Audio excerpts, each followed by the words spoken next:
Second హాఫ్‌లో సిద్ధ మహేష్ బాబు వెంట పడుతూ ఉంటాడు. ఆలీ గారు కూడా ఉంటారు మహేష్ బాబు గారితో అప్పుడు. అప్పుడు దేవుడు అని తెలుసుకునే మూమెంట్ ఒకటొస్తది. అంటే వీళ్ళు రోడ్డు మీద ఎళ్తున్నప్పుడు యెస్. యెస్.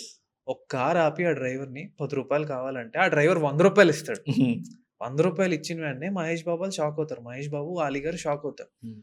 అప్పుడు మహేష్ బాబుకి గారికి ఒక రియలైజేషన్ పాయింట్ అనేది వస్తది. దేవుడు అంటే ఏంటి?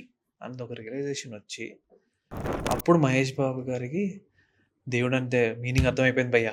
హ్మ్. నీలోను, నాలోను అందరిలోనూ ఉంటాడు. అవసరమైనప్పుడు టాప్ అని బయట పడతారు అని అంటారు. నాకు ఆ సీన్ చాలా ఇష్టం బ్రో. హ్మ్. అండ్ పర్సనల్‌గా సిద్ధ క్యారెక్టర్ నెయిల్డ్ ఇట్. షఫీ గారు నెయిల్డ్ ఇట్. అండ్ ఈ సీన్ మహేష్ బాబుకి కూడా ఇష్టమైన సీన్ అంట. మహేష్ బాబు గారికి కూడా ఇష్టమైన సీన్ యెస్. ఇది.